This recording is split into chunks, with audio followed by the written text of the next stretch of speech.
ಎಲ್ಲರಿಗೂ ನಮಸ್ಕಾರ. ಇದೇ ಜನವರಿಯಲ್ಲಿ 28ನೇ ತಾರೀಕಿನಂದು DAR CAR ಎಕ್ಸಾಮನ್ನು ನಡೆದಿತ್ತು. ಆ ಎಕ್ಸಾಮಲ್ಲಿ ಯಾರು 60 ಅಂಕಗಳನ್ನು ಬಂದವರು ಈ ವಿಡಿಯೋ ನೋಡುವುದರಿಂದ ಮುಂದಿನ ಎಕ್ಸಾಮ್ಗೆ ತಯಾರಿ ಮತ್ತು ಫಿಸಿಕಲ್ಗೆ ತಯಾರಿಯನ್ನು ಕಟ್ಟಪ್ಪನ್ನು ತಿಳಿಸಿಕೊಡಲಾಗುವುದು. ಹುದ್ದೆಗಳ ಸಂಖ್ಯೆ ಈ ಒಂದು ನೋಟಿಫಿಕೇಷನಲ್ಲಿ 3000ಕ್ಕೂ ಅಧಿಕ ಇತ್ತು. 3000ಕ್ಕೂ ಅಧಿಕ ಇರುವುದರಿಂದ ನೀವು 60+ ಬಂದಿದ್ದರೂ ಈ ಫಿಸಿಕಲ್ಲಿಗೆ ರೆಡಿಯಾಗುವುದು ಉತ್ತಮವಾಗಿದೆ. ಕಟ್ ಆಫ್ ಎಷ್ಟೇ ಬರಲಿ, ಅದು ನೀವು 60 ಅಂಕಗಳು ಬಂದಿದ್ದರೆ ಫಿಸಿಕಲ್ ತಯಾರಿ ಮಾಡುವುದು ಉತ್ತಮವಾದದ್ದು.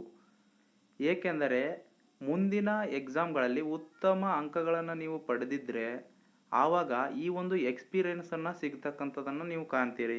ಮುಂದಿನ ಎಕ್ಸಾಮಲ್ಲಿ ಉತ್ತಮ ಅಂಕ ಪಡೆದ್ರೆ ಅಲ್ಲಿಯೂ ಕೂಡ ಸೆಲೆಕ್ಷನ್ ಆಗುವ ಸಂಭವ ಇರುತ್ತದೆ. ಆವಾಗ ನೀವು ಫಿಸಿಕಲ್ಗೆ ಈ ಹಿಂದಿನ ಕಡಿಮೆ ಅಂಕಗಳು ಪಡೆದು ಫಿಸಿಕಲನ್ನು ಪ್ರಾಕ್ಟೀಸ್ ಮಾಡಿ ನೀವು ಎಕ್ಸ್ಪೀರಿಯನ್ಸ್ ಆಗಿರುತ್ತದೆ.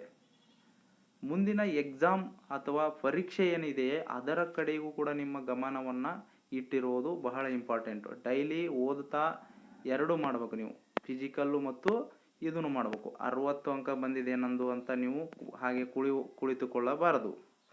ಎರಡೂ ಮಾಡಿದರೆ ನಿಮಗೆ ಮುಂದೆ ಬರ್ತಕ್ಕಂತಹ ಎಕ್ಸಾಮ್ಗೂ ಮತ್ತು ಫಿಸಿಕಲ್ ಬಂದರೆ ಆ ದೈಹಿಕ ಪರೀಕ್ಷೆಯನ್ನು ಕೂಡ ರೆಡಿ ಆಗತಕ್ಕಂಥದ್ದು ಇದರಿಂದ ಪರ್ಫೆಕ್ಟ್ ಆಗ್ತದೆ.